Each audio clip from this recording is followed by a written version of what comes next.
Professor Parat. Thank you, Dina. Thank you, Alvin and Gunter, for organizing this important conference. It's a commonplace among scholars of anti-Semitism that it has three primary sources. The old, originally Christian, then secular Nazi and right-wing tradition, the modern leftist tradition, from Marx's anti-Jewish cliches to those of communism, and the anti-imperialist left, and then the new global Jew hatred that had its roots in the Islamist tradition of the mid-20th century. And the responsibility and the task of scholars who work on anti-Semitism today is to strike a balance between addressing these three traditions and to use a euphemism to fire in three directions at the same time rather than in only one. This conference is anti-Semitism in today's America. I think that it's fair to say that much of the scholarship on anti-Semitism of recent decades has understandably focused on the anti-Semitism of the left and of the Islamists. But I speak as an American scholar, and so what I want to say today, in addition to talking about the late 40s and about Hamas, is that the primary threat of anti-Semitic hatred and violence in the United States has to do with the American right and with Trumpism. And the irony of the old anti-Semitism, the revival of the old anti-Semitism and its cliches, is that it comes in the name of a movement, Trumpism, which declares its love and support and solidarity with Israel. A paradox that is several people yesterday also noted. So this old, my view, not only mine, of course, the old anti-Semitism is alive and well, that the January 6th assault on the United States Capitol was both an attack on democracy in the name of racism, and it was an anti-Semitic event as well. What makes the old anti-Semitism so important is that due to Trump and his followers, the habits of conspiracy theory and attacks on our democratic institutions now have a significant connection to parts of the Republican Party. It is no longer a fringe phenomenon in American politics. This current revival of the old anti-Semitism does not come with an ideological framework that has intellectual respectability in the universities and the mainstream media. Obscure French reactionaries and their American counterparts speak of something called replacement theory, according to which liberal elites led by Jews are seeking to replace white Christian society with non-white immigrants, as we saw in this revolting cartoon that several of the scholars yesterday had discovered. Jeffrey, yes. Please, sorry to interrupt you. Please speak steadily to the mic, because when you move your head, we don't hear the last part of the sentence. Okay, is that better? Is that better? Yeah, that's okay. very good. Thank you. Sorry. Thank you, Dina. So I'll repeat that. The current revival of the old anti-Semitism does not come with an ideological framework that has intellectual respectability in the universities and the mainstream media. Obscure French reactionaries and their American counterparts speak of replacement theory, according to which liberal elites led by Jews are seeking to replace white Christian society with non-white immigrants. And while major Republican politicians do not spout this version of the Jews will not replace us, neither does the Republican Party, and especially the Republican senators, any longer serve as a barrier to the entry of conspiracy theories into the mainstream of American politics. They don't spout them, most of them, some of them do, but they don't vigorously attack them. On the contrary, the party now seeks to benefit from the conspiratorial lie that the 2020 election was stolen from Trump. This lie is comparable in its importance for the future of American democracy to the stab in the back legend in Weimar Germany, and it implicitly points the finger at Jews, especially Jews who for decades have voted for and support the Democratic Party, who are thus instigators of a monstrous fraud on the American public. The old anti-Semitism in the United States is simultaneously an intellectual embarrassment and a significant political factor, and it's one that logically serves to justify violent attacks on Jews. The new anti-Semitism, that of the radical left and the Islamists, has gained footholds in many universities, and especially in some subdisciplines, such as Middle East studies, and as Carrie Nelson has pointed out recently, in some departments of gender studies. But it has so far, because many of us fought the good fight, it has failed to capture any major academic, national, professional organizations.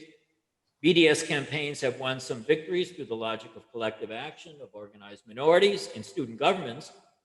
And interestingly, this long march through the institutions means that at some universities, historians of modern German history, Nazism and the Holocaust, when they retire, are not replaced with scholars who work on those subjects. This is the theme that has not received as much attention, but it's very important over the long term. But despite the great deal of attention that BDS and its advocates have received within the academy and in parts of the media, BDS advocates remain a fringe phenomenon in American politics, in the Democratic Party, and they have no place in the Biden administration. They make a lot of noise. They are very good at media. But as the election of Biden and now the success of the African-American politician Eric Adams in New York City indicates, a huge presence on Twitter and Instagram has not necessarily translated into political success in the real world of elections. And it's important to know that both Biden's election and Adams' election has a great deal to do with the view of moderate African-American working class voters. So while the Democratic Party was not happy with Benjamin Netanyahu's courtship of Trump, its current leadership has remained clear in its support for Israel. In short, occasional success within the academy goes hand in hand with political marginality in national American politics, while the absence of academic respectability serves as an advantage for right-wing conspiracy theorists who now have found an important connection in the mainstream of the Republican Party. This is something that historians and contemporary analysts of anti-Semitism must address. As you all know, the most dangerous forms of anti-Semitism are associated with conspiracy theories. And Donald Trump's accomplishment is to have brought conspiratorial thinking into the mainstream of American politics and into the White House. A political party that continues to foster the lie that the 2020 presidential election was stolen is a political party that offers rich opportunities for anti-Semites because it fosters habits of thought, hatreds, and resentments that are characteristics of the old anti-Semitism. I repeat myself here. The January 6th assault on Congress and the blend of Confederate flags and Camp Auschwitz t-shirts illustrated the connection between racism towards people of color and Jew hatred. And Deborah Lipstadt has made this point recently. For the old anti-Semites who gather at the Trump rallies and repeat the lie about the stolen election, the sin of the Jews lies in our liberalism, in our support for the civil rights movement and the expansion of voting rights to non-whites. For the old anti-Semitism of our time, just as was the case before World War II and during the 1960s, racism aimed at peoples of color reinforces and draws sustenance from the hatred of the Jews. Why, Lipstadt points out rightly, have blacks advanced in American society? The anti-Semitic explanation is because the powerful Jews have pushed them forward. The American Jewish sin for decades lies in the betrayal of the white race, quote unquote, through decades of giving 70% of votes to the Democratic Party and enhancing thereby the advance of African Americans in this country. This sin long preceded the discovery of replacement theory in France and the immigration crises of the last decade. It's understandable that Israelis are focused on the leftist and Islamist forms of anti-Semitism. Israel is not threatened by secular right-wing extremism of neo-Nazis in Europe or the far right in the United States. It's the secular left in the PLO and the PA, the BDS advocates in Western universities, and the armed terrorists of Hamas, Hezbollah, and the government of Iran who pose the threat to Israel's survival and well-being. So it's not surprising that Netanyahu, in a significant part of Israeli opinion, had good things to say about Trump, given his antagonism to the Iran nuclear deal and support for moving the U.S. embassy to Jerusalem. Yet as a historian who has published books about all three forms of anti-Semitism, Nazism, leftist, and Islamist, I want to emphasize today that the United States in 2021, the overwhelmingly most dangerous threat to Jews comes from the connection between the Republican mainstream and the right-wing extremists who attacked our democracy on January 6th. Threats to American democracy and to the rule of law are threats to Jews, a numerically small minority associated with a religion that, as long as the Christian Gospels are taken literally, face ancient accusations of deicide and modern accusations of treasonous liberalism. It is important for scholarship on anti-Semitism to come to terms with the preeminence of the old anti-Semitism in our time. It hasn't done so enough to this point, but as some of the younger scholars yesterday indicated, this is changing. Paul Berman referred to the flight of the intellectuals in an important book about a decade ago about the reluctance of many of our colleagues to address the Islamists. And I want to say just a few words about that before turning to the late 40s. In a series of essays that I published since 9/11, I argued that too many liberals and most leftists refused to address the reactionary nature of Islamism and its anti-Semitic essence. Sometime between 2001 and 2009, someone involved with the Yale Law School's Avalon project posted an excellent English translation of the Hamas Covenant of 1988 on the project's website. In response to the second of Hamas's wars in 2014, aimed at Israel, I published an essay in the American Interest which examined its core themes. That was one of many, by many other people. So from 2009 at the latest, the charter was accessible with a few mouse clicks to a global English reading audience. There could be no doubt whatsoever that Hamas was an organization deeply immersed in all of the fundamental conspiracy theories and lies of modern anti-Semitism of the Nazi variety, combined with the religious hatred of the Islamist, not Islam, but the Islamist tradition. It is a document embedded in the European reactionary tradition of hatred of the French Revolution and the use of Jew hatred to account for the origins of World War I and World War II. It expressed loathing for Israel because it was a Jewish state, and it advocated war in order to destroy it. Writing that way about Hamas is still not common in the New York Times or the Washington Post. Yet in 2021, there are more journalists reporting on the war who understood that Hamas's strategy was to fire intentionally at Israel civilians while trying to put Gazans in the way of Israeli retaliation. The storm of criticism that greeted Israel in the wars of 2009 and 2014 was somewhat milder in 2021, perhaps because in both Europe and the United States, the evidence of Hamas's tunnels and attacks in southern Israel was too obvious for experienced journalists to ignore. Yet serious criticism and frank acknowledgement of the reactionary and anti-Semitic nature of Hamas, and for that matter, Hezbollah and Iran, while evident in my own work and that of Paul Berman and others, still remains too much the exception among American liberals. That brings us to the late 40s. There has been a tradition of liberal support for Zionism and anti-fascism, and it is not hypothetical and is part of our history, far too little known. A sense of what a genuinely anti-fascist American liberalism and leftism would look like in the future is evident in this crucial past chapter of 1945 to 49, when the effort to establish a Jewish state in Palestine became and for some, the cause célèbre of major agenda-setting figures of American liberalism. In those years, the United States State Department, the Pentagon, and the CIA warned that a Jewish state would be advanced communist interests in the Middle East and block access to oil. Jeffrey, we lost you. You lost me. What? For the last two sentences, we lost you. Please speak up. I'll repeat that. I'm sorry. Sure. Thank you. Thanks for the note. A sense of what a genuinely anti-fascist American liberalism and leftism would look like in the future is evident in a crucial chapter of its past, the years of 45 to 49, when the effort to establish a Jewish state in Palestine became a cause célèbre for major agenda-setting figures of American liberalism. In those crucial years, the United States State Department, the Pentagon, and the CIA warned that a Jewish state would advance communist interests in the Middle East and block Western access to oil. The British Foreign Office did all it could to prevent Jewish immigration to Palestine, and the French Foreign Ministry sought to retain French influence in the region by refusing to deliver Haj Amin al-Husseini for possible war crime trials. The imperialists of those years were emphatic anti-Zionists.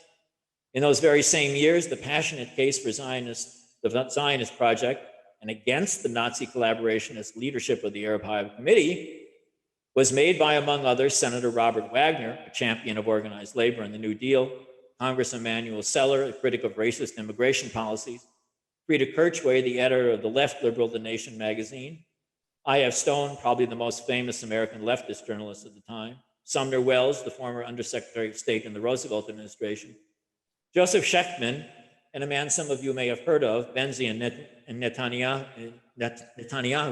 the father of Bibi, and contributors to left-leaning organs such as PM, the New York Post, and the New Republic, when edited by former Vice President Henry Wallace. In early 2022, Cambridge University Press will publish My Israel's Moment, Support for and Opposition to Establishing the Jewish State, 1945 to 49. The intensity of opposition to the project in the power ministries of the United States government will come as a surprise, especially to those accustomed to thinking of the United States then and since as Israel's great supporter. Perhaps equally surprising to generations accustomed to antagonism to Israel from liberal opinion in the academy, journalism, and assorted intellectuals will be the extent to which that generation of American liberals saw the creation of the Jewish state as the logical consequence of liberal and leftist anti-fascist passions among the Allied nations in World War II. In those formative years, American anti-Zionism had its roots in the oil industry, and equally important, the famous founding fathers of American Cold War policy. The famous Nazi Association of Jews and Communism evolved by 1947 into a British and American belief that there was a connection between the Zionists and the Soviet bloc. George Kennan, the first director of the State Department's policy planning staff, was emphatic in his belief that the establishment of the Jewish state would undermine American national security interests in the Middle East and in Europe. Secretary of State George Marshall of the Marshall Plan agreed with him. President Harry Truman was the only Cold War decision maker in his administration who thought creation of a Jewish state was compatible with the policy of containing communism. Presentation of the evidence in their own words goes far beyond my time limits. Israel's Moment will present it in great detail. For my purposes, this overview must suffice. Senator Wagner, as well as British labor politician and intellectual Richard Crossman, compared opposition to the Zionist project to the appeasement of Hitler at Munich, and argued that it was the world, certainly the Christian world's, responsibility to see the Jews' hopes for a state of their own was supported by the United States. Emanuel Seller, the Democratic congressman from Brooklyn, argued that a Jewish state in Palestine would be an ally of the United States and denounced the State Department's arms embargo. I.F. Stone was a relentless critic of British and American State Department opposition to Jewish immigration to Palestine. He denounced as a red smear the association made by British and American officials between Jewish immigration and Soviet efforts to infiltrate agents into the Middle East, an association repeated in CIA reports at the time. The pages of The Nation, PM, and the New York Post were filled with articles denouncing Haj Amin al-Husseini's collaboration with the Nazis, as well as the willingness of the United Nations to allow his like-minded colleagues in the Arab Higher Committee to represent the Palestine Arabs at the United Nations. Schechtman and Netanyahu placed ads in the case, making the case for the Jewish state in the pages of the leftist flagship PM, and along with Stephen Wise and Alva Silver of the American Zionist Emergency Council, urged the State Department and Nuremberg prosecutors to bring Husseini to trial for war crimes.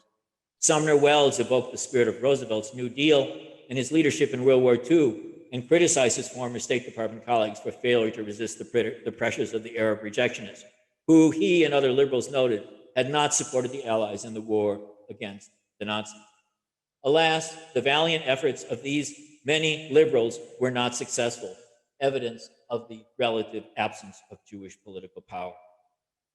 For the American liberals of the late 40s, support for the creation of the Jewish state was the logical and necessary implication of the war against Nazism and racism. They did not cast aspersions on all Arabs or Muslims. The racism about which they spoke was that of Husseini and the Arab Higher Committee when it rejected the UN partition plan, because it allowed a Jewish state into what, in their view, had been an ethnically homogeneous Arab region. They rejected cultural diversity. They shared the view of the founding Zionist generation that the establishment of the Jewish state was done in the spirit of anti-racism, and that the opposition to the establishment drew a great deal on prejudice both in Arab countries and in the halls of power in Washington and London. Further, the more the Soviet Union and Communist Poland and Czechoslovakia, Stalinist Czechoslovakia, I might add, offered support to the issue and then to the new state of Israel in word at the UN and by the Czechs in the form of arms deliveries, the more the officials in the State Department, Pentagon, and CIA and the British Foreign Office were convinced that the establishment of the Jewish state would be a severe blow to the policy of the West and a great advantage for the communists. Echoes of the coupling of Jews and communism in World War II were evident in the coupling of Zionists and communists in London and Washington in those years. The actual political realities of Israel's moment, the coordinates of left and right about Zionism that differ so much from those of the post-60s world, have either been forgotten or for generations who came of age since the 1960s, never known. Israel's moment brings these too little known or forgotten coordinates to the attention of contemporary readers. In the months, and I conclude, in the months following the attacks of 9/11, the reactionary nature of Islamism became a theme in my essays and in books by Paul Berman and Matthias Kunzel, among others. Al-Qaeda then, and Hamas as well, rejected political and cultural modernity, liberal democracy, and they associated the Jews with these evils, these supposed evils. The Islamist enthusiasm for dictatorship, collectivism rather than individual rights, exaggerated masculinity and subordination of women, cults of death and martyrdom, veneration of terrorism and terrorists, and conspiracy theories that pointed to the Jews as the source of the world's problem. All this placed them in a reactionary tradition that linked them far more closely with fascism and Nazism than with communism. And for a brief moment in Europe and the United States, Islamism's reactionary essence was a theme for liberal and progressive opinion. And then with the war in Iraq, the conventional left-right schema of imperialism and anti-imperialism soon returned, setting the stage for leftist silence about the reactionary and anti-Semitic essence of Hamas, a public silence that persisted for the 8 years of the Obama administration. The Trump era, the assault of January 6th, and the perpetuation of the big lie about the stolen election, all, I repeat, offer fertile ground for the expansion of the old-fashioned Jew hatred, rooted in a defense of fundamentalist Christianity, white racism, and extreme nationalism. In their contempt for modern science, modern medicine, disdain for liberal democracy, penchant for conspiracy theories, and hatred of American liberals, and especially American Jewish liberals, the leaders of Hamas and the leaders of a Trump redefined Republican Party have some commonality. The whiff of fascism, about which I wrote in 2016 about Trump, has become more dangerous the more the big lie continues to dominate the Republican Party. These are developments that need to be the subject of concern in scholarship on contemporary anti-Semitism in the United States.